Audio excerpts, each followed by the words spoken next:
النهارده هقول لكم على كل اسرار الرز بلبن الكريمي. هنعمله زي اللي بتجيبيه من بره بالظبط، يطلع كريمي وجميل معاك، وعلى كل اسراره وتكاته. اول حاجه معايا نص كوبايه من الرز، غسلتهم وحطيت عليهم 3 كوبايات ميه وسبتهم يغلوا على النار. بقى اول ما غلوا كده على النار رحت طافيه عليهم وغطيتهم وسبتهم لغايه ما يفشروا معايا، وبعدين هيطلعوا معايا بالشكل اللي انتوا شايفينه ده. هبدا انزل عليه بكيلو ونص من الحليب لسه غالياه، وفي القشطه بتاعته هنزل بيه كده زي ما انتوا شايفين.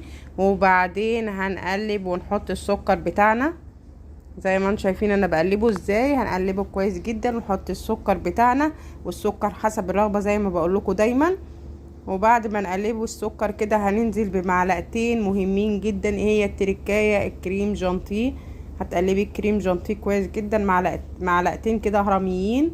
وبعدين هننزل عليهم 3 معالق من النشا، هنقلبهم كويس جدا في شويه ميه لغايه ما يدوبوا معايا خالص. وبعدين ننزل بيهم على الرز بلبن هو بيغلي كده. هننزل والرز بيغلي وهننزل بالنشا، هنقلبهم كويس جدا عشان ما تكلكعش معانا. هيدونا القوام الايه اللي انتوا هتشوفوه معايا ده دلوقتي، هو ده القوام اللي احنا محتاجينه.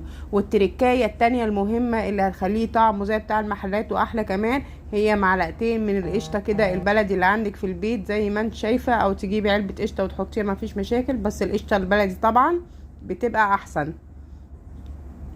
قلبي لغايه القشطه ما تسيح معاكي خالص، وما تقليش عليها في الغليان عشان ما تمررش معاكي. بعد ما غلي الرز بلبن رحت نازله عليه بنقطتين من الفانيليا السايله كده، او تجيبي فانيليا اكياس وتدفي عليهم. وبعدين نبدا نغرفهم زي ما انتم شايفينه كده. احلى رز بلبن كريمي ممكن تاكليه، حاجه كده من الاخر. بعد ما غرفناه وسيبناه يهدى هندخله التلاجة، وبعد ما طلع من التلاجة بقى بالشكل ده هنبدا ندوقه مع بعض كده زي ما انتم شايفين. بصوا قوامه عامل ازاي، قوامه كريمي جدا. بصوا قوام تحفه، بقى احلى رز بلبن ممكن تاكليه وبألف هنا.